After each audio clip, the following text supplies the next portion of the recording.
돌아보셨어요? 네. 어떠세요? 너무 좋아요. 너무 좋으세요? 가까운데 이런 게 하나 있어가지고 거기에 딱 이렇게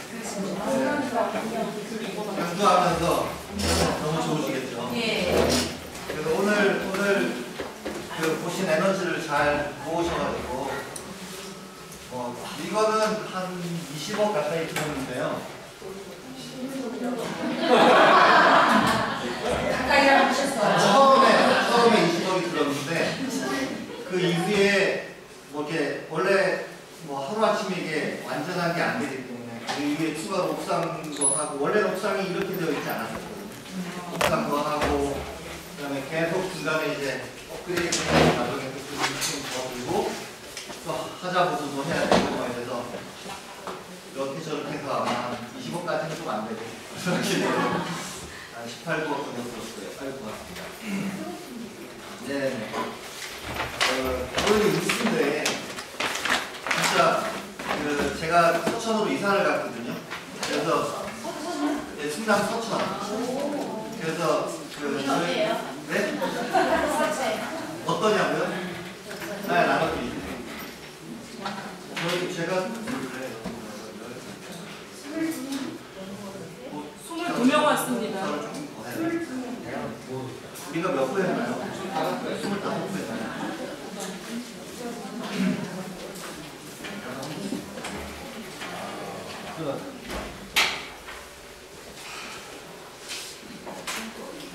근데 이렇게 창밖을 보면 와 이게 겨울인가 하다가 요 며칠 사이에는 진짜 이렇게 딱 창밖을 보면 제가 있는 곳이 한산 모지마을 아세요? 들어보셨어요? 네, 이상재 선생님 생가 바로 옆이에요. 이 앞에가 논인데 네, 그래서 보면 제가 그저께 갔을 때 느낌이 이게 아직 봄은 아니지만 이런 거 있잖아요. 사람은 안 하지만 이렇게 발자국 소리는 들리는 그런 느낌 이게 되게 좋았는데요. 오늘 오니까 오늘은 좀 덜하네요. 그때보다. 저희가 이때가 여기가 원래 강덕산이 야생화하고 새로 유명해요. 그래서 야생화에 관심이 있으시면 여기 산솔새 이런 그래서 한 5월달쯤 하고 그 다음에 가을에 한 10월달쯤에 한번 오시면 그때 좋습니다. 그래서 오늘 아직 이제 강덕산 전에 아직 못 가보셨을 텐데 내일 일정이 어떻게 되시는지 모르겠는데 강덕산 잠깐 들러셔가지고 우리나라 1호 호두나무 잠깐 있는데 굉장히 좋습니다. 그래서 거기 둘러보시고 이렇게 하시면 그래서 오늘은 저랑 기본적으로는 5시간을 할 텐데요. 중간에 연구원이 한 1시간 반 정도를 같이 하고 나머지 시간은 아마 주로 제가 진행할 것 같아요.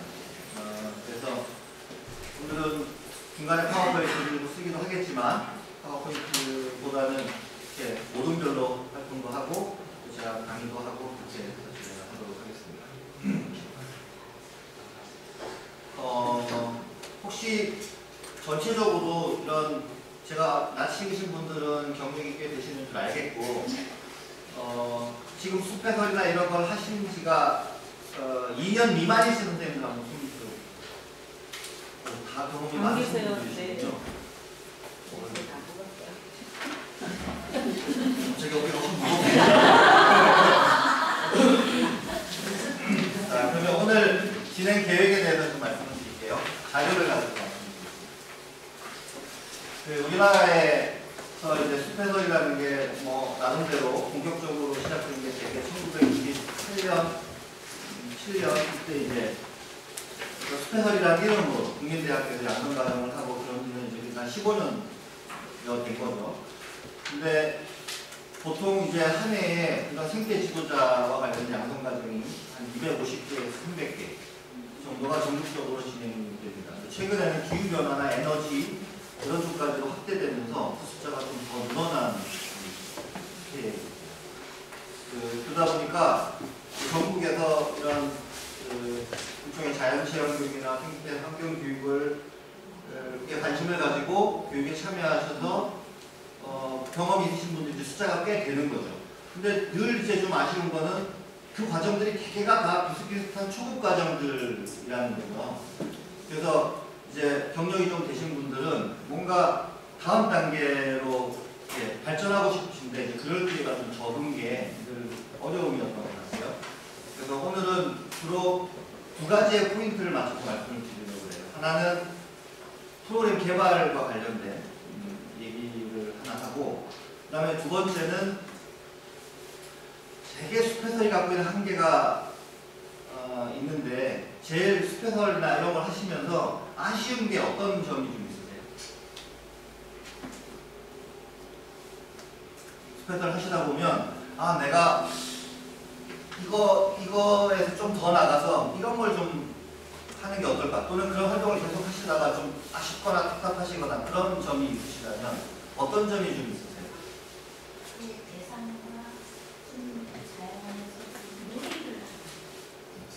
더 다양한 놀이나 이런 걸 하고 싶으세요? 네. 네.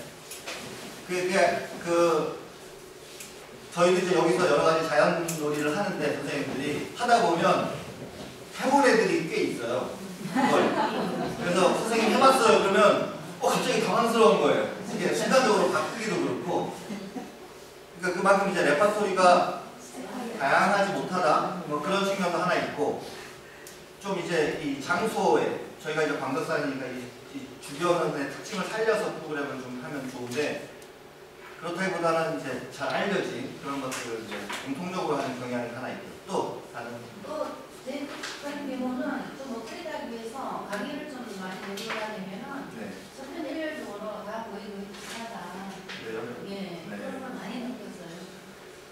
이제 선생님들이 이제 그런 강의를 하실 수 있는 분으로 이제 성장을 하셔야죠. 그래서 이제 그 전국적으로 그러려면 이제 조금 더 자기 주제가 분명한 것도 괜찮고 모든 걸 다 하기는 어려우니까 앞으로 이제 그렇게 될 거라고 생각합니다. 이제 아까 말씀드린 대로 그런 양성 과정이 시작된 지 15년이나 됐으니까 나름대로 그런 곤충이든지 네, 주제가 되게 다양할 수 있는데 뭐 그런 심화가 하나 필요하고 또 우리 주제들에서 속에서 만날 수 있는 주제를 한꺼번에 다 네, 해주지 못하는 게 있어요. 뭐 맛보기식으로 네. 깊이 들어갈 수 없는 늘 예, 그게 이제 두 가지 상충된 요구가 있는 것 같아요. 무슨 말이냐면 하나는 선생님들이 아이를 만나면 내가 그 아이를 또 만날지 자신이 없잖아요. 그죠? 대개의 경우에 일회성인 경우가 많단 말이에요. 그러니까 그 아이한테 뭔가 이런저런 여러 가지를 다양하게 해주고 싶은데 만약 내가 얘를 앞으로 12번 더 만나겠다. 이게 확정이 되어 있으면 2시간 하는데 꼭 뭐 이것저것 다 할 필요 없이 뭐 하나 좀 제대로 하고 또 다음번에는 또 곤충하고 이러면 좋겠는데 되게 일회성이잖아요. 그러니까 내가 하고 나서 얘가 좋아하는 게 없는지 얘기를 듣기도 어렵고 또 나랑 그렇게 같이 놀아서 얘가 어떻게 좀 좋은 기회가 돼서 변화가 있는지 이런 것도 확인하기가 어렵고 그죠? 그러니까 이제 이런 해설이라는 인터프리테이션이라는 게 기본적으로 일회성이라는 게 한계 중요한 한계죠. 그 다음에 또 하나는 네.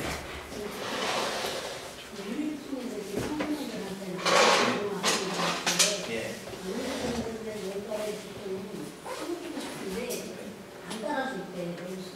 그렇습니다. 우리가 지금까지 주로 스페셜은 대상이 초등학교 한 4학년 미만이 주로 대부분이고 그 이유는 잘 오지도 않지만 와도 얘네들은 일단 차갑죠. 차갑고 무겁고 어둡고 그리고 이제 얘네들은 간을 보잖아요. 어떻게 하나. 그리고 뭐가 자발적으로 이렇게 나오는 게 잘 없죠.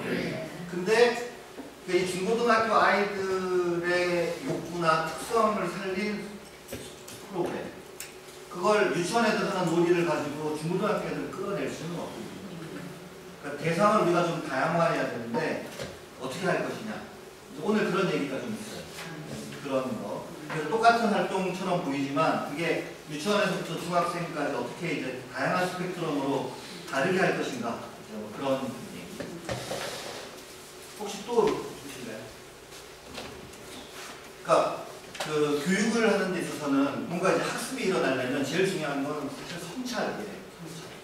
그러니까 자기가 학생도 마찬가지고 선생님도 마찬가지고 자기가 하고 있는 거에 대해서 그렇게 되돌아보면서 어떤 건 잘하고 있고 어떤 건 좀 아쉽고 어떤 건 이렇게 바꿔보면 좋지 않을까 이런 그 성찰이야말로 학습의 가장 중요한 방법론이거든요. 그래서 우리가 하고 있는 해설에 대해서 성찰을 해볼 필요가 있겠는데 그런 측면에서 저는 제일 중요한 방향 지금 이제 숲해설이나 숲체험 교육의 가장 큰 생각의 변화 또는 방향의 변화를 뭐라고 생각하냐면요. 숲 중심에서 사람 중심으로 라고 생각. 이게 제가 오늘 지금부터 한 20-30분 정도 말로 이제 말씀드릴 내용의 핵심이에요. 지금 이 페이지를 보시면 사회교육 패러다임의 변화라고 되어 있는데 이 부분에 대해서 말씀을 드릴 거고요. 일정에 대한 거 먼저 말씀드리고 이제 시작할게요. 우선 이번 그 워크숍의 목적은 숲해설가 선생님들의 체험과 놀이 프로그램 개발 역량을 키우는 것이 이제 가장 중요한 목표이고 더 나아가서 이제 프로젝트와 같은 중장기형 그다음에 이제 중고등학생들도 참여할 수 있는 그런 걸 어떻게 할 것인가에 초점을 먼저 맞춰서 말씀드리고요. 또 진행 방식은 지금 강의까지는 이대로 그냥 하겠습니다. 그리고 강의가 끝나면 4명씩 한 모둠으로 다시 앉아서 진행을 하도록 할게요. 그리고 진행 과정은 제가 앞에 이제 숲교육 패러다임의 변화에 대한 얘기를 한 30분 정도 드리고 그 다음에 나무주사위를 이용한 유치원, 초등학교 저학년, 초등학교 고학년, 중학생용 프로그램 4가지를 다 하지는 않고요. 그 중에 부분들을 골라서 1시간 동안 모둠별로 직접 해보겠습니다. 그 실제 이제 진행되는 과정들을 같이 한번 해보고 그리고 나서 이제 해본 경험에 대해서 좀 짧게 이제 공유를 하고 그 다음에 3번째하고 4번째는 순서가 바뀔 수도 있겠어요. 그 다음에는 그 4번째 걸 먼저 하겠습니다. 그래서 숲가꾸기 메모리 카드라고 저희가 이제 산림청의 지원을 받아서 만든 교구가 있는데 그 교구를 이용해서 그걸 만든 팀이 그 연구원이 나와서 이 이제 교구를 어떻게 해서 만들게 됐는가 이 과정에 대한 설명을 좀 드리고 그 다음 모둠별로 직접 해보시고 그 다음에 이 교구에 대한 평가도 좀 하시고 그 다음에 새로운 교구를 만들거나 이걸 발전시키기 위한 아이디어를 같이 내보는 연습을 좀 하고 그리고 나서는 4번째 거는 풀피리 불기와 관련된 1년짜리 프로젝트를 어떻게 같이 기획할 것인가 그런 장기 프로젝트를 할 때의 전략과 관련해서 사례를 말씀을 드립니다. 그러니까 저희가 여기 이제 광석선 센터에서 2가지 프로젝트 팀이 진행을 합니다. 매년. 하나는 어떻게 하냐면 2주마다 한 번씩 중고등학교 때 20명 정도가 와요. 중고등학생만 해요. 중고등학생은 안 해요. 중고등학생 20명 정도가 여기 센터에 와서 2주에 한 번씩 4시간 정도를 프로젝트를 합니다. 그걸 1년 동안 계속 하는 거예요. 그걸 지금 3년째 이제 하는 거예요. 그러니까 지금 중1 들어오면 이제 중3이 되고 고등학교 올라가는 애들도 있는데 그렇게 하는 팀이 있고 그 다음에 한 달에 한 번씩은 1박 2일로 프로젝트 캠프라는 걸 해요. 그걸 신청할 때 8번 내지 7번을 한꺼번에 신청을 해요. 한 번 참가할 때 한 참가비가 우리 한 17만원 10만원 그렇게 당연히 좀 힘들었어요. 그 1박 2일로 받아서 그것도 한 15명 정도가 1박 2일로 1년 동안 7, 8번 정도의 캠프를 해요. 여름방학 때는 2박 3일로 하고 이제 그렇게 했던 팀들 중에 이제 숲에 관련해서 야생화나 이런 거와 관련해서 했던 팀이 있는데 그런 팀의 사례도 중간에 같이 소개를 해드리겠습니다. 그러려면 사실 이런 거점이 좀 필요해요. 이게 거점이 없으면 아이들이 와서 활동하는데 사실은 제약이 좀 있거든요. 그래서 앞으로 이제 지금 그 성미산 근처에 그런 공간을 꼭 우리 게 아니더라도 연계해서 쓸 수 있는 공간을 확보해도 되고 선생님들이 사시는 곳은 또 다 흩어져 계실 테니까 선생님들 사시는 곳에 사실 생각보다 우리가 공용 공간들이 생각보다 되게 많아요. 노는 공간이. 그래서 그 공간을 잘 얘기해서 쓰면 그 공간을 가지고 있는 쪽도 이익이에요. 그러니까 자기들이 이런 식의 프로그램도 하고 있다고 그 공간 활용과 관련해서 나중에 성과로 자기들 것처럼 이렇게 연합해서 낸거를 낼 수 있기 때문에 그런 거를 이제 찾으셔가지고 마을회관이 됐건 저희도 여기서 이제 저기 서천에 그 서울에 있던 연구소 반을 잘라가지고 서천으로 내려왔거든요. 그 연구소의 사무실은 마을회관 2층이에요. 거기에 그 애들 그 젊은 층 20, 30대 5명을 내려와서 살도록 하기 위해서 뭐 나라에서 60억을 썼대나 근데 한 명이 줄었대. 근데 우리가 이번에 연구원 20, 30대 연구원이 4명이나 내려가는데 우리한테 60억을 주지. 거긴 또 이제 조경준 연구원은 좀 결혼해서 내려가고 있기 때문에 애기도 쑥쑥 낳고 이러면 평균 연령도 훅 내려가고 막 저 술이라고 그랬네, 이게. 5월 18일 태안에서 갑니다. 재밌으신 분들. 자, 되게 이제 그런 일정으로 설명을 드리겠습니다. 자, 먼저 이 페이지에 있는 사회교육 프로그램의 변화라고 되어 있는 걸 보시죠. 지금 이제 우리나라에서 숲에 관련된 여러 가지 교육이 진행된 게 한 50년 됐죠. 이제 해방되고 나서 부터 산림교육은 뭐 했다고 볼 수 있습니다. 근데 그 5, 60년의 기간 동안 산림교육에 대한 생각이 이렇게 큰 틀에서 몇 번 변해왔어요. 초기에는 어떤 거였겠어요? 제일 처음에 산림교육이라는 거. 그렇습니다. 기본적으로 워낙 헐벗었기 때문에 나무가 나무를 심고 나무 불타지 않게 하고 그러니까 나무가 없기 때문에 그리고 우리가 나무를 이용해서 할 게 많잖아요. 땔감도 해야 되고 나무를 잘라서 책상도 만들어야 되고 또 숲에서 나오는 여러 가지 임산물을 가지고 먹고 살아야 되는데 그게 안 되는 거죠. 숲이라는 기반이 안 돼 있으니까. 그래서 제일 처음 산림교육은 자원 경제적 관점이 굉장히 셌어요. 처음에. 그래서 그러니까 숲에 어떤 나무가 있을 뿐만 아니라 그걸 이용해서 연료도 얻고 또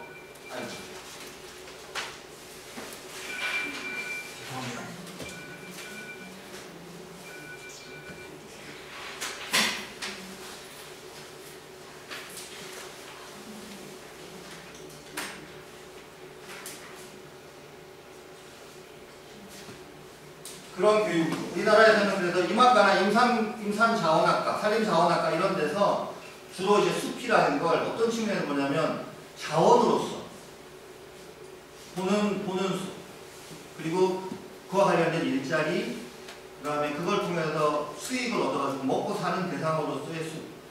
이게 제일 기본이죠, 사실은. 이제 그런 게 이제 산림교육에서 가장 첫 번째 시작 단계에서 중요했던 숲에 대한 이야기죠. 지금도 숲 해설을 하다 보면 이 나무를 어떤 용도로 쓰고 무슨 자일리톨 껌의 원료가 나오고 뭐 이런 얘기를 하잖아요. 그런 거는 이제 숲을 우리가 어떻게 이용할 수 있는가에 관련된 관점의 이야기죠.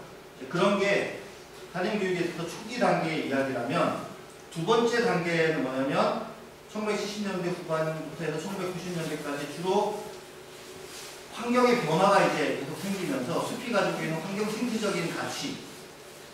근데 이거는 이제 두 가지로 좀 나눠서 생각할 수 있는데 하나는 숲의 기능 중에서 제일 우리가 강조하는 것이 뭔가요?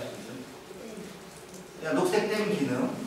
또 뭐 치산치수가 옛날에는 뭐 제일 임금이 해야 될 도리라고 했으니까 그런 수자원을 보유하는 거. 그 다음에 공기를 맑게 하는 거. 그 다음에 토양 유실을 막는 거. 그 다음에 다양한 생물체의 서식처가 되는 거. 뭐 이런 그 숲이 가지고 있는 환경적 기능.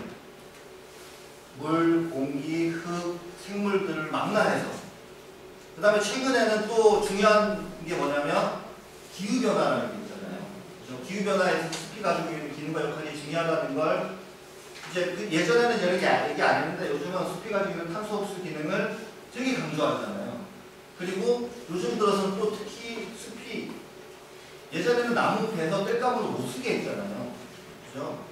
요즘은 오히려 숲가꾸기하고 나오는 수산물들로 펠렛 같은 걸 만들어서 나무꾼 보일러 막 이런 거 이제 나무를 오히려 적절하게 베서 네, 이용하도록 하잖아요. 그래서 요즘은 제 처가 조경하는 사람인데요. 푸르지오 있잖아요. 아파트 푸르지오 요즘 광고 보시면 되게 새로운 컨셉의 조경에 대한 이야기를 많이 해요.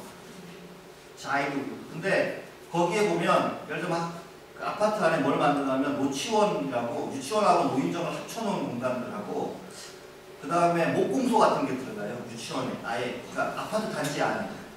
그래서 마을 아파트 단지의 아버지들이 그 목공소에서 목공을 배워가지고 자기 아이 필요한 책상 이런 것도 만들어주고 그러니까 모여서 같이 그 목공한다고 모여서 이런 거가 있지만 이제 공개 아파트 문화 자체가 그렇게 달라지는 거죠. 그러면서 나무를 적절하게 베서 이 가구의 형태나 목재의 형태로 가지고 있는 건 기후변화에 되게 좋은 일이거든요. 태우면 이게 이산화탄소가 날아가지만 이게 나무의 형태로 남아있으면 그게 100년 가면 공기 중에 있을 탄소를 100년 동안 나무가 갖고 있는 거기 때문에 기후변화에 좋은 거란 말이죠. 그래서 지금 최근에는 이제 문화도 나무 중심의 이제 문화, 가구 이런 걸로 바뀌어가고 있잖아요.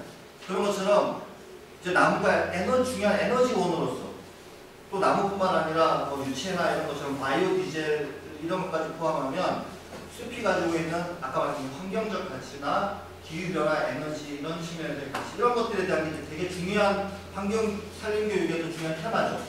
그러니까 앞에서 숲을 어떻게 이용할 것인가에 대한 줄기가 하나 있고 그 다음에 두 번째는 숲이 환경적으로 어떤 중요한 가치가 있는가에 대한 이야기가 두 번째 있고 그 다음에 세 번째가 뭐냐면 문화 교육적 가치. 그러니까 지금 우리가 숲에 가서 이렇게 배우고 숲에 가서 놀고 숲에 가서 치유를 받고 그리고 가족끼리 뭔가 대화를 하고 뭔가 자기를 발견할 수 있는 기회를 얻고 스트레스를 줄이고 이런 것들은 과거에는 숲에 대해서 그렇게 크게 부여하지 않았던 가치거든요. 근데 그게 1990년대 후반, 2000년대 중반 들어오면서부터 이제 숲의 그런 가치들이 굉장히 강해지면서 이제 숲해설가나 숲치유사나 그 다음에 최근에 이제 숲유치원이나 이런 것들이 이제 본격적으로 막 이제 강조되기 시작한 거죠. 이제 이게 세 번째 패러다임의 변화였다면 그 바탕에 깔려 있었지만 아주 세게 강조는 안 된 것 중에 하나가 뭐냐면 뭔가 윤리적인 문제, 이게 이제 지속가능 발전이나 이런 거랑도 관련이 있는데 우리가 숲을 가꾸고 이런 거는 늘 이제 다음 세대에 대한 생각 이런 게 있잖아요. 그렇죠? 우리가 지금 당장 심은 나무가 내가 쓸 수는 없지만 다음 세대를 위해서 나무 심기를 한다든지 이런 거는 숲에 대한 되게 윤리적이거나 도덕적인 관점이 담겨 있는 거라고 볼 수 있거든요. 그리고 이제 공동체에 관련된 거, 마을 숲 이런 거는 함께 마을의 숲을 만들고 또 거기에다가 당신제 같은 걸 지낸다든지 마을에 이렇게 마을을 수호하는 나무가 있다든지 이런 거는 지금 아파트 지으면서 그런 게 다 없어졌잖아요. 근데 사실은 우리가 그 돈만 가지고 살 수 있는 것도 아니고 꼭 환경 생태적으로만 살 수 있는 건 아니고 사실은 의미가 중요한데 내 삶에 어떤 의미가 있는가 이런 거는 사실은 숲이 줄 수 있는 또 다른 차원의 의미거든요. 500년 된 나무 이런 거 보면 내 삶을 좀 돌이켜보잖아요. 나는 고작해야 100년인데 이 나무는 100년, 1000년을 살았구나. 그러면서 내 삶을 돌이켜보고 의미를 부여하고 이런 게 사실은 숲에 대한 네 번째 중요한 이제 관점이라고 볼 수 있어요. 그래서 그걸 통합하면 지금 그 4페이지에 있는 표같이 요약이 될 수 있는데 그 제가 예를 들어서 4페이지 위에 있는 그림을 한번 보시면 이게 뭐냐면 그 밑에 써놨는데 오랑우탄을 만든 거예요. 이렇게 오랑우탄 얼굴에다가 양쪽에 이렇게 쇠로 이렇게 해서 양쪽에다가 찰흙이나 이렇게 고무 같은 거 매달면 손 위에 이렇게 균형을 잡고 이렇게 서 있는 거 이렇게 만들 수 있잖아요. 근데 지금 말레이시아나 인도네시아에 살고 있던 오랑우탄이 절반 정도 없어졌다고 하고 이미 2020년까지는 90%가 멸종할 가능성이 있다고 그러는데 그 가장 중요한 이유가 뭐냐면 오랑우탄 서식처 파괴되는 것 때문이죠. 근데 그 서식처를 왜 파괴하냐면 팜유를 얻기 위해서 팜트리를 심느라고 원래 오랑우탄이 살던 숲을 다 파괴하는 거거든요. 근데 그 팜유가 어디에 들어가냐면 애들이 먹는 초코파이 이런 데 팜유가 다 들어간다고요. 예를 들면 그 봉지에 보세요. 그럼 거기에 팜유라고 써있고 되게 말레이시아산이라고 써있어요. 그러니까 우리가 산림교육을 하면서 어떤 문제도 다룰 수 있냐면 야, 우리가 지금 네가 방금 먹은 초코파이에 팜유가 들어가는데 이게 저 바다 건너 말레이시아에 살고 있는 오랑우탄이 살아야 될 숲을 파괴해서 대가로 얻은 거야. 근데 이게 유치원 아이들이나 초등학교 저학에 있는 애들한테는 좀 감당하기 어려운 주제일 수 있는데 중학교, 고등학교 가면 이런 주제들을 다뤄줘야 돼. 그럼 어떡할 거냐? 초코파이 안 먹을 거냐? 팜유를 대신해서 넣을 수 있는 것들이 얼마든지 있다는 거죠. 그래서 외국에서 실제로 이게 이제 필라델피아 동물원에서 했던 프로젝트 주제예요. 그 오랑우탄의 멸종을 막기 위해서 우리가 어떤 걸 할 수 있는지를 애들이 프로젝트를 한 건데, 그래서 애들이 그런 그 팜유가 들어가는 음식을 만드는 회사에다가 다 편지를 쓴 거예요. 이러이러한 상황이 있으니 우리 그 팜유를 안 쓰고 다른 걸로 대체할 수 있지 않냐. 그래가지고 걔네들이 편지를 썼던 수십 개의 회사 중에 어떤 회사는 금방 중단하겠다고 선언을 한 회사도 있어요. 어떤 회사는 우리가 당장은 어렵지만 몇 년까지 단계적으로 이렇게 줄여서 몇 년 안에는 다 바꾸겠다. 이렇게 실제로 그런 게 가능하다는 거예요. 그러니까 그 중고등학교 아이들 정도 보면 이제 그런 도전을 통해서 숲이라는 문제가 그런 경제적인 측면, 그 다음에 우리의 먹거리 문화라는 측면, 그 다음에 저 멀리 있는 다른 나라와의 관계, 이런 것들 가지고 이제 함께 생각할 수 있는 숲 프로젝트가 될 수 있는 거예요. 근데 이제 그러려면 선생님들이 조금 부담스러우시죠. 이제 기존의 숲이라는 것만 봐가지고는 이런 주제를 다루기는 좀 힘들잖아요. 나무 공부만 해가지고. 나무와 관련된 주변 것들도 이제 같이 공부를 좀 할 필요가 있는 거죠. 자, 그래서 보시면 산림교육 패러다임의 변화가 자원경제적 관점, 환경생태적 관점, 교육문화교육적 관점, 통합윤리적인 관점으로 계속 발전하고 있는데 이 흐름은 앞에 게 없어졌다는 뜻은 아니에요. 앞에 걸 포함하면서 점점 커지고 있다. 그러니까 우리의 산림교육 속에는 때로는 자원경제적인 교육도 해야 되고 어떨 때는 환경생태적인 교육도 해야 되고 어떨 때는 문화휴양적인 교육도 하고 어떨 때는 윤리적인 교육도 함께 해야 되는데 그게 대상이 누구인지 또 나에게 어느 정도 시간이 있는지 이런 거에 따라서 이제 달라지는 거죠. 선택을 해야 될 때도 있고 비율을 조정해야 될 때도 있는 것이고. 그래서 그래서 중요한 그 내용으로 보면 자원경제적인 관점일 때는 주로 강의하는 거예요. 이와 관련된 설명을 자꾸 해주는 거죠. 근데 환경생태적 관점에서는 중요한 게 관찰하고 조사하고 실험하고 이러면서 그런 숲이 가지고 있는 가치들을 아이들이 이제 발견하는 거라면 문화교육적 관점은 애들이 직접 체험하고 체험한 것을 표현하고 그걸 바탕으로 뭔가 그림도 그리고 뭔가 만들기 같은 것도 하고. 근데 윤리적 관점으로 가면 이제 여러 사람이 이제 같이 해야 돼요. 그러니까 지금 우리나라 교육에 있어서 가장 큰 이제 한계라고 할까요? 그걸 보면 우리나라의 교육은 지금 현재 기본적으로 인지주의라고 하는 교육 철학의 지배를 받고 있는데 이건 학습이 그 개인의 노력으로 이루어진다고 생각하는 거예요. 그러니까 우리가 공부한다 그러면 이미지가 독서실 같은 데 이렇게 딱 자기 혼자 이렇게 앉아서 엉덩이 무겁게 앉아가지고 그렇게 공부하는 거라고 생각하잖아요. 그게 공부잖아요. 이미지상으로. 근데 다가올 공부는 이게 아니고 여러 사람이 같이 서로 대화하고 역할을 나누고 그러면서 배우게 되는 게 진짜 공부라는 거거든요. 이게 그 비고치키라고 하는 그 구성주의 교육 철학에 이제 되게 중요한 역할을 했던 사람의 이야기이기도 해요. 그러니까 한번 생각을 해보세요. 우리가 언어를 배우는데 언어가 두 종류가 있다고 그래요. 하나는 다른 사람과 이제 얘기하기 위해서 필요한 말, 언어가 있고 우리가 언어로 생각하잖아요. 그죠? 이렇게 나눠서 밥 먹었어. 이게 언어잖아요. 두 개 중에 어느 게 먼저 발달했을 것 같아요?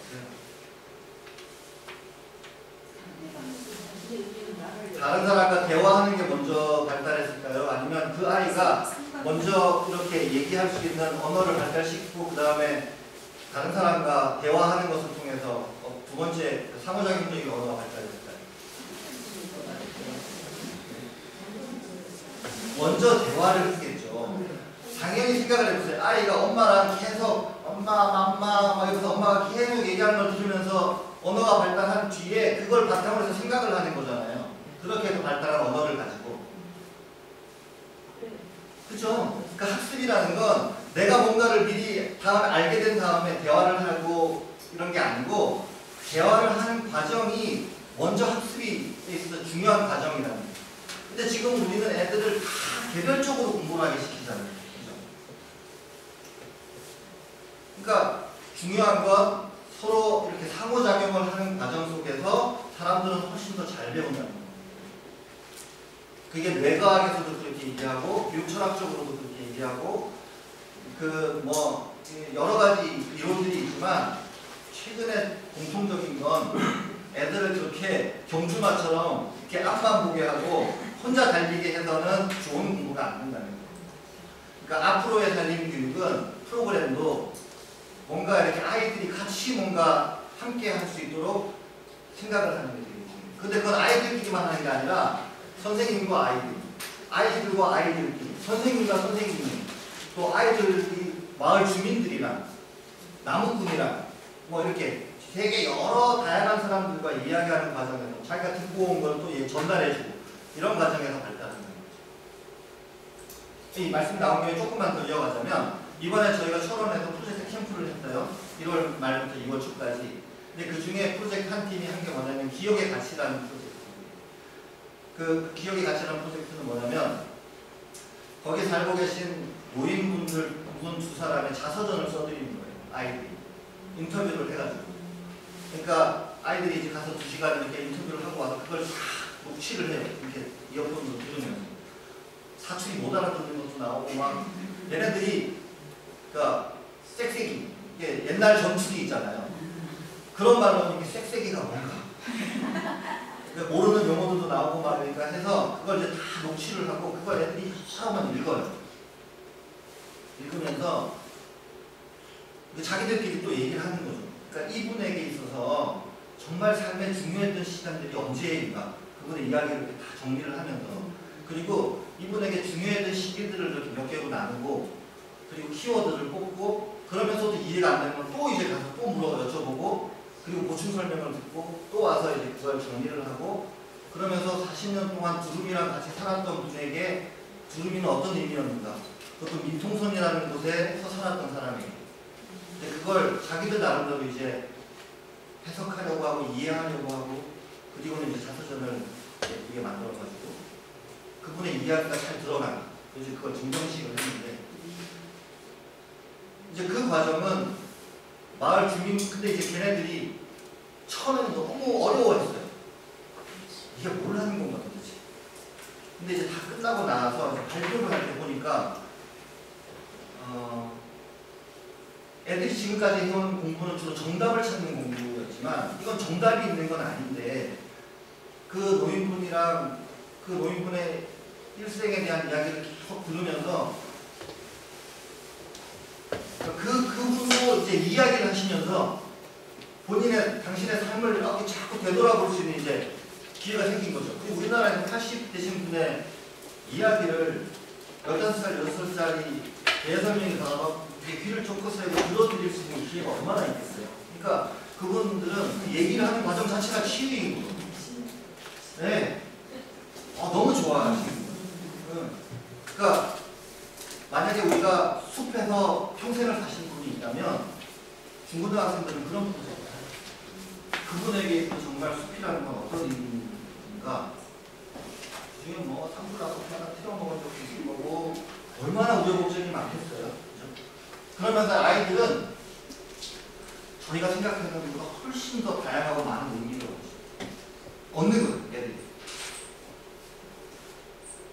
그러니까 그리고 그걸 본인들이 그냥 조금 저러고 자기 나름대로 해석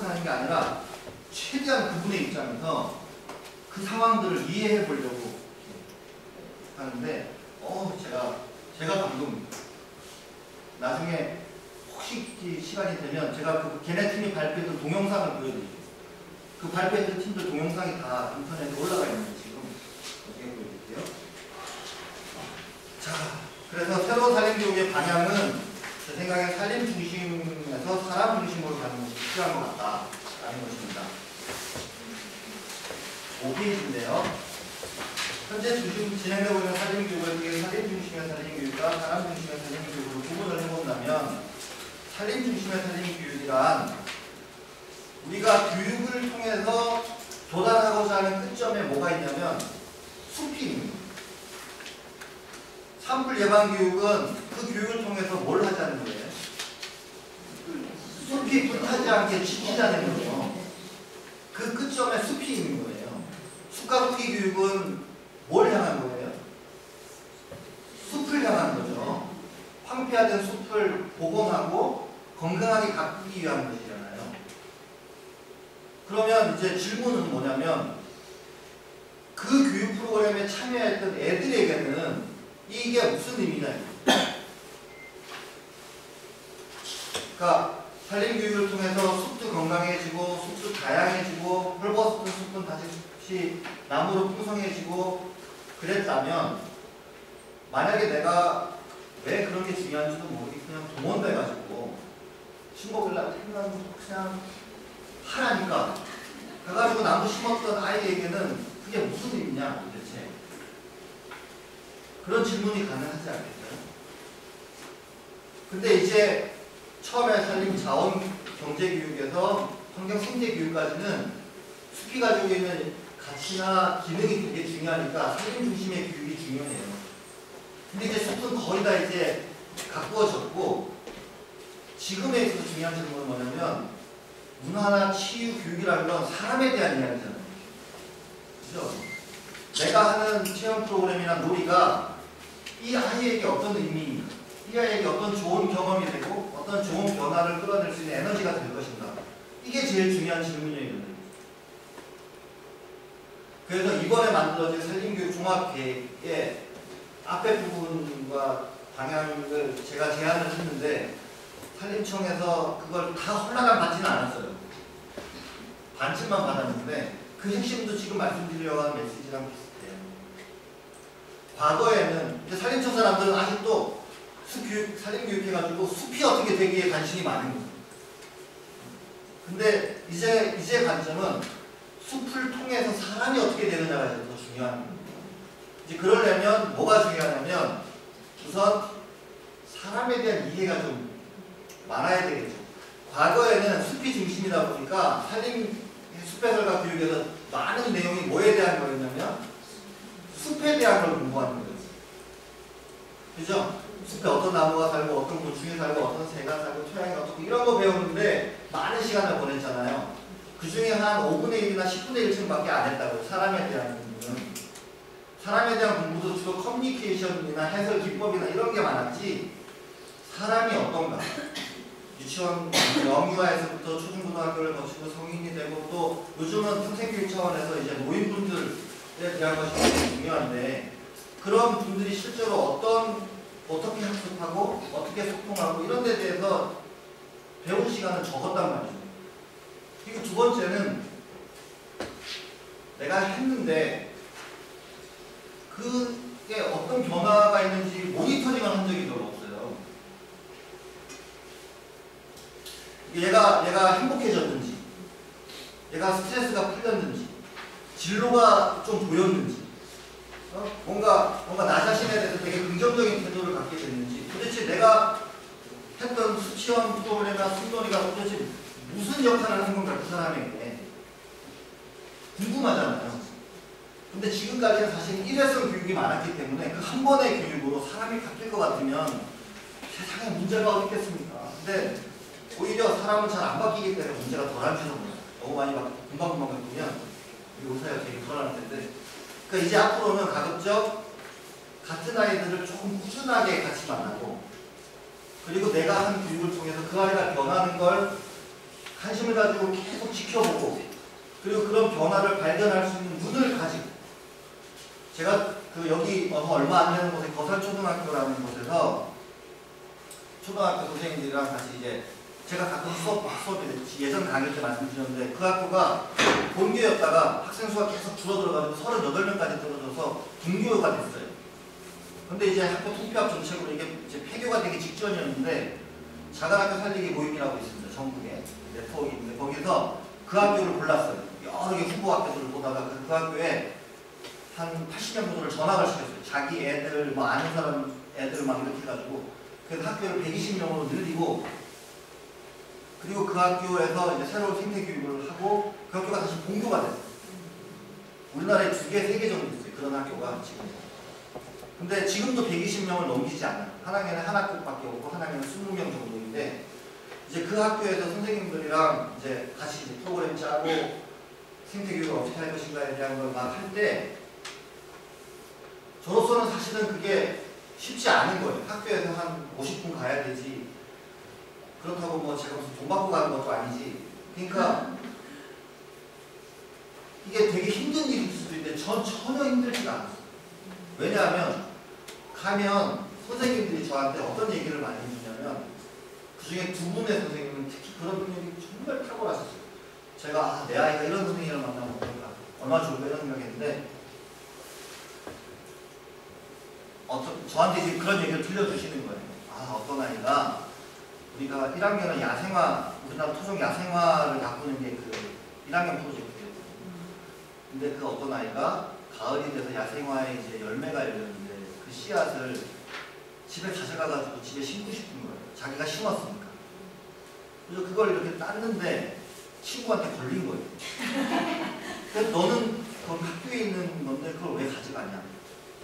그래서 이제 1학년 애들 둘이 그것 때문에 이제 논쟁이 생긴 거예요. 옆에 있는 애들도 꽃이가 많은데 가져가서 심어도 되지 그걸 갖고 뭘 그러냐. 그런 애들 이건 학교 거니까 학교에서 심어야 된다.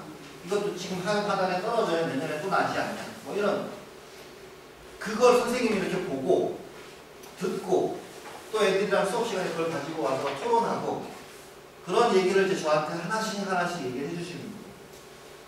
그러니까 저는 짬짬이 가서 선생님들이랑 워크숍하고 이런 세미나를 하지만 저는 아이들을 직접 만나는 건 아닌데도 불구하고 선생님이 그 아이들이 어떤 변화를 일으키고 있는지에 대한 얘기를 계속 해주시니까 그게 저한테는 너무 큰 에너지예요.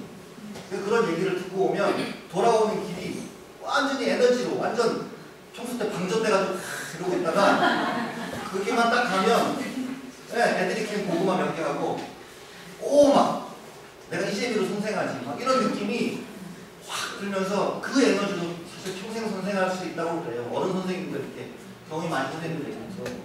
근데 그런 게 없으시잖아요. 그러니까 내가 한 인설을 통해서 그런 아이들의 변화나 이야기를 거꾸로 들으실 피드백을 받을 기회가 없단 말이죠. 그건 장기적으로 이 일을 계속하는 데는 치명적이에요. 그러니까 내 새끼를 키우셔야 돼. 선생님들마다 한 서너 명씩이라도 나는 아이 유치원 아이들이 좋으면 그 또래 아이들을 할 수도 있고 뭐 중고등학생 하셔도 좋은데 그러니까 계속 만나는 아이들이 있어요. 근데 이제 그만큼 더 무겁죠. 책임이. 걔네들이 이제 여러 가지 이제 변화도 하고 질문도 하고 갈등도 생기고 막 그럴 거 아니에요. 그때마다 내가 이게 감당이 다 안 돼요. 막 욕을 해요. 딱 시험 들어가는 욕을 막 한단 말이에요. 이걸 어떻게 해야 되나. 그리고 틈만 나면 게임해. 요즘 애들은 그렇잖아요. 그죠? 해설을 듣는 중에도 손으로 게임하고 있어. 이거 어떻게 해야 돼? 우리가 여기서 캠프 하잖아요. 그럼 밤에 중고등학교 애들 중에 밤에 꿈도 보고 그런 애들도 있어요. 동영상. 그러면 무서웠던 애들도 다 따라서 이거 나쁜 물 들이는 거 아닌가?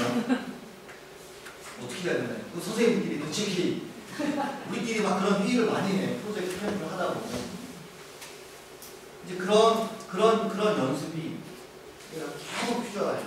이제 그 과정에서 선생님들도 이제 계속 성장하시는 거죠.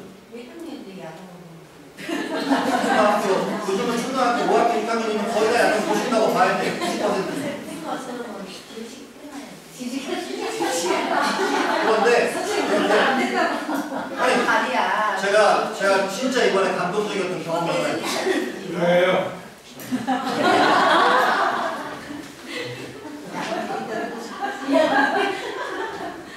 괜찮습니다. 이런 대화와 상호작용이 제 얘기를 일방적으로 들으시는 것보다 훨씬 좋아요. 아, 지금 밥 금방 먹어서. 네, 좋습니다.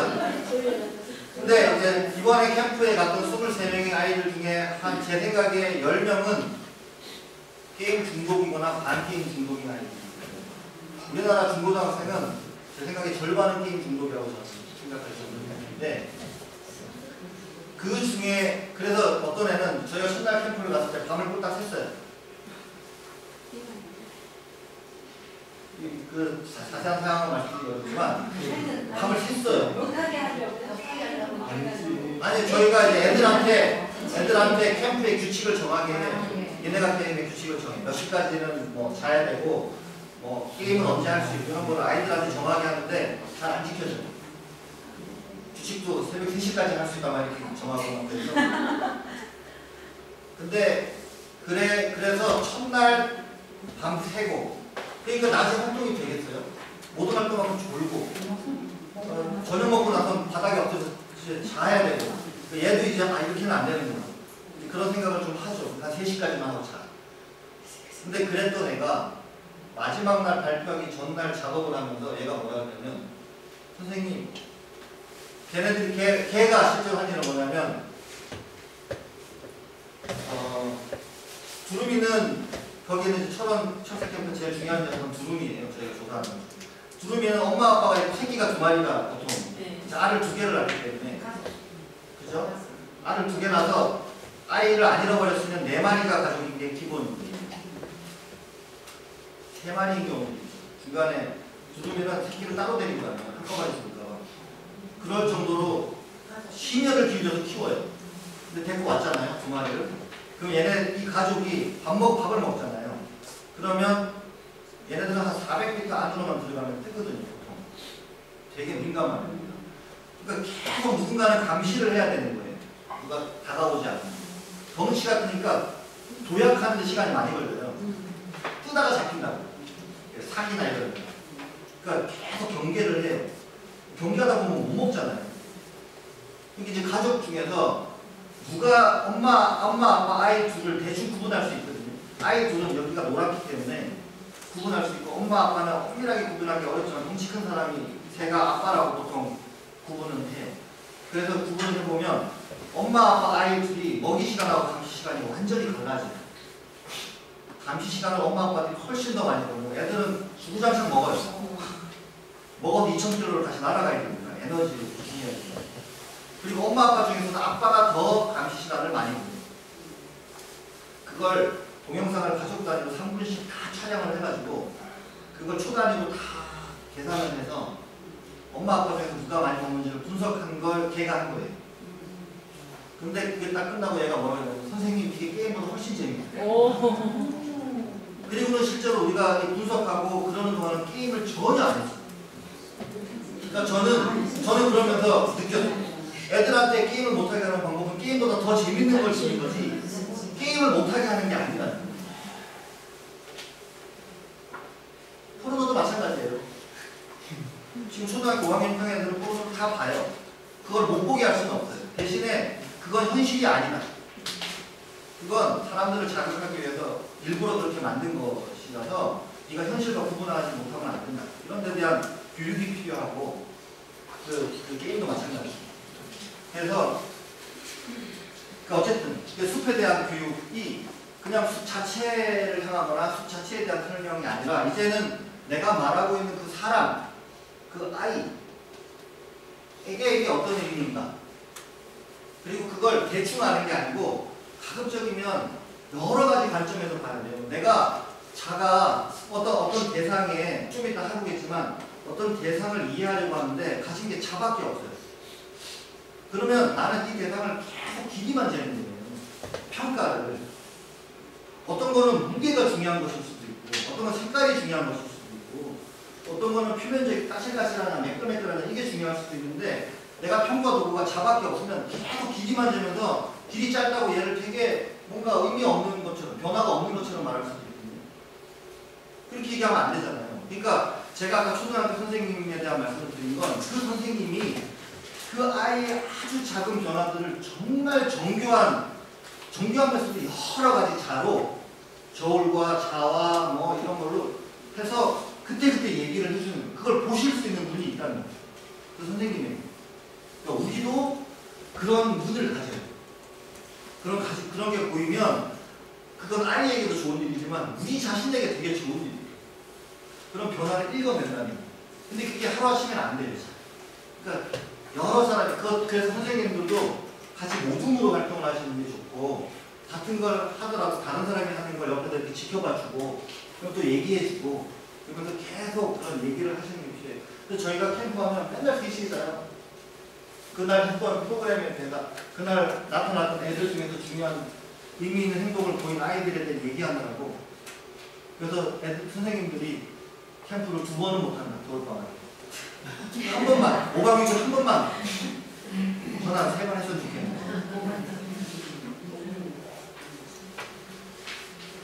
자, 그래서 교육 중심의 살림 교육이라고 되어 있는 이 페이지를 한번 보실까요? 교육이란 학습자에게 의미 있는 경험을 제공해야 하는 것이 중요한 의미의 원칙이고, 교육을 정의할 때 누군가가 누군가에게 무엇인가를 가르치는, 배우는 과정이라고 한다면, 여기서 가장 중요한 건 무엇을 가르치느냐가 아니라 그 학습자에게 이게 어떤 의미 있는 경험이 되는가가 더 중요하다. 그래서 학습자에게 이게 어떤 의미 있는 성장이나 발전의 에너지가 될 수 있어야 되고, 그 다음에 우리가 보려고 하는 것이 단지 그런 우리가 숲교육과 관련해서 되게 강조하는 게 뭐냐면 숲에 대한 지식을 아는 거 하나 하고, 두 번째는 숲이 소중하고 아름답다는 걸 아는 거, 이렇게 두 가지인데, 더 중요한 건, 제 생각에 더 중요한 건 뭐냐면 아이들이 자기 자신에 대해서 더 잘 압니다. 제가 농담으로 최근에 그런 얘기를 들었는데, 고등학교를 졸업한 아이들 중에 60%가 뭐 해야 될지 모릅니다. 고등학교까지 졸업을 하면서 자기 자신을 발견할 기회가, 내가 뭘 좋아하고 뭘 잘하고 뭘 할 때 행복하고 이런 걸 물어볼 기간이 없었던 거죠. 근데 그래도 그냥 대충 대학을 들어와요. 성적 맞춰. 그럼 대학을 4년을 살았는데 졸업할 때 60%가 뭐 해야 될지 모른다는 거예요. 그런 데서 저도 책임이 있죠. 근데 정년퇴임 하시는 분들이 60%가 뭐 해야 될지 모른다. 그러니까 어쩌면 평생을 우리가 내가 뭘 좋아하고 뭘 할 때 행복하고 이런 거에 대해서 생각해볼 겨를이 별로 없는 거예요. 그러니까 우리는, 그래서 나를 만나는 숲이라고 있잖아요. 그러면 그게 이름은 참 잘 졌다. 뭘 하시는지는 잘 모르겠지만 그런 생각이 들고, 우리가 그러니까 아이가 숲 활동을 하고, 아, 나는 이런 걸 좋아하는구나. 난 이런 사람이 되고 싶어요. 난 나중에 이런 거 하고 싶어요. 그리고 프로젝트 하다 보면 발표도 해야 되고, 다른 사람과 의사소통도 해야 되고, 합의도 형성해야 되고, 뭘 그림도 그리고, 조사도 하고, 막 이러다 보면 그 중에서 자기가 못하는 것도 알게 되고, 잘하는 것도 알게 되고, 그리고 얘는 이런 거 잘하는구나, 이런 것도 알게 되고, 이제 그러면서 나 자신에 대해서 과제도 생겨요. 도전할 과제. 아, 난 다음엔 정말 발표를 진짜 잘해보고 싶다. 그래서 저희 이제 프로젝트 캠프에 오는 애들 중에 공부를 되게 잘하는 애들이 있어요. 2명. 아예 지역에서 2명. 발표를 되게 못해. 처음 왔어. 그리고 얘가 사회성도 배우고. 근데 3년이 지났어요. 얘가 허당이 됐어. 맨 헛소리하고 공부는 그대로 해요. 애들이랑 너무 잘 놀고, 발표도 이렇게 발표를 하다가 예를 들면 뭔가 문제가 생겼어요. 뭐 그 파워포인트가 나가버린다든지, 뭐 이렇게 보여주려고 해서 이렇게 부셔졌다든지, 그러면 프로들도 당황하기 마련입니다. 근데 그런 거에 전혀 당황하지 않고, 최근에 발표할 때 보면 원고도 안 갖고 와요. 그냥 키워드만 몇 개 이렇게 써갖고 가가지고 10분 가까이 그냥 혼자 이렇게 발표하고 이런 걸 너무 잘하는 거예요. 그러니까 걔에게는 그게 과제였다면, 어떤 아이는 반에서 중간쯤 공부하는 애가 있어요. 이건 성적을 제가 숫자로 이렇게 받아서 본 건 아닌데 들은 얘기로 중간쯤 되는 애였는데 걔는 저희가 발표의 신이라고 부르죠. 발표는 굉장히 잘하는 아이예요. 근데 얘가 나중에 성적이 되게 많이 올라가요. 뭐 그런 애도 있고. 그러니까 애들마다 발전하는 게 다 다른 거예요. 속도도 다르고 방향도 다르고. 똑같은 프로젝트 활동을 해도 저는 숲체험도 마찬가지더라고요. 숲체험에 와도 아이들이 어떤 아이는 그 속에서 뭔가 이제 쑥스럽고 이렇게 말도 하고 이런 것들을 극복해서 이제 변화하는 아이도 있고 어떤 애는 그림을 참 잘 그리는 애들 있잖아요. 그런 애들은 그림을 잘 그린다고 하는 건 사실은 그리고자 하는 대상에 대한 생각이 없으면 좋은 그림을 그리기가 어렵거든요. 이게 미술이라는 게 테크닉이 아니잖아요. 내가 그 대상이 가지고 있는 나의 관점, 나의 생각이 잘 드러나야 돼요. 그러니까 그것만 만들어지면 얘는 이게 가능하기 때문에 꽃이 피는 거죠. 또 그런 애들은 또 그쪽으로 발전하고 또 어떤 애는 자기는 막연하게 유아교육을 하고 싶었어요. 근데 뭐 해야 될지는 잘 몰랐어요. 근데 이번에 여기서 프로젝트를 하면서 야생화 조사하는 프로젝트를 했어요.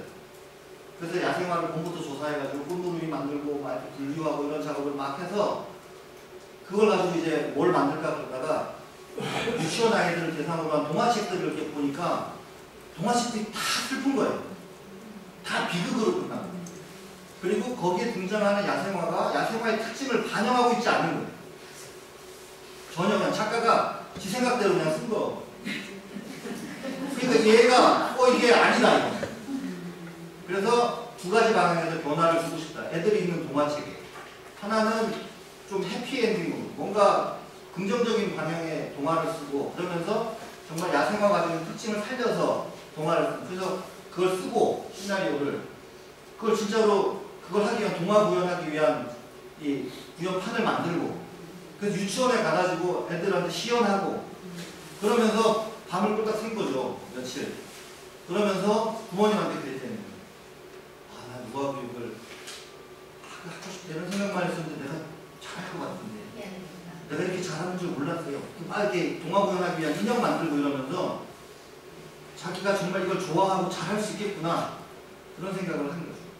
그래서 엄마한테 그랬다는 거예요. 엄마 나는 유아 교육 할 수 있을 것 같아.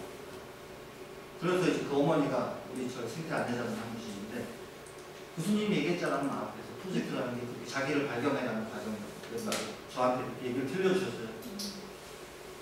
그러니까 앞으로는 우리가 사람 중심의 사립교육을 좀 해보시자. 그리고 아이들을 좀 오래 꾸준하게 만나고 그리고 좀 숲을 둘러싼 두루두루의 이야기를 하고 그런 방향으로 가면 좋겠습니다. 얘기가 엄청 길어졌는데 마지막 페이지 7페이지에 보시면 여기에 이렇게 뭔지 아세요? 왼쪽에 있는 게? 왼쪽 사진? 뭐에 싸게 것 같아요? 예? 아, 밑에 거 못 보셨어요?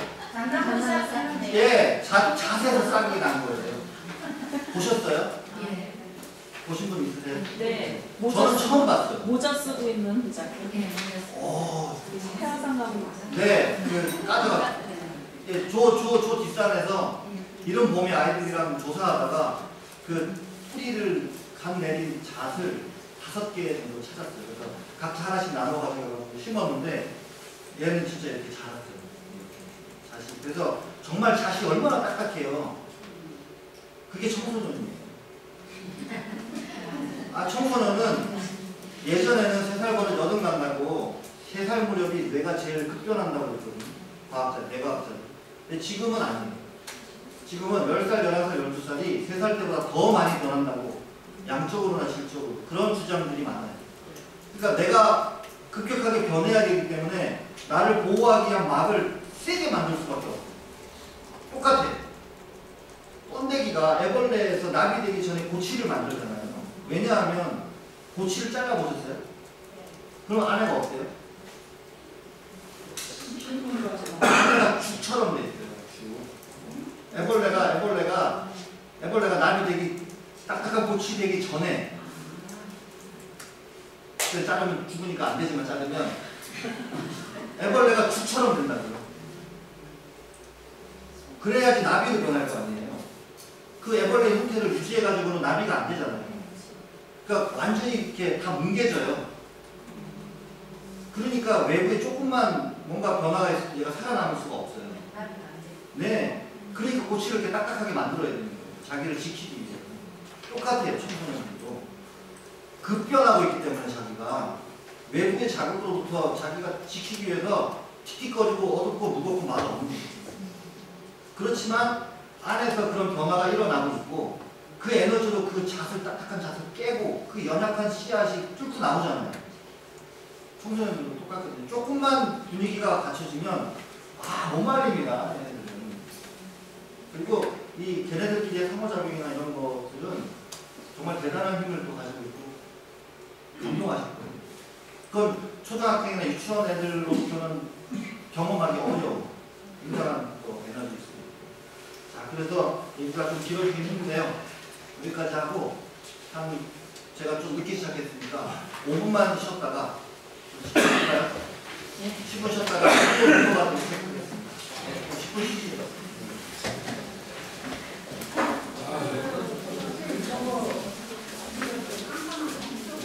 네, 없어요. 자, 좀 쉬시고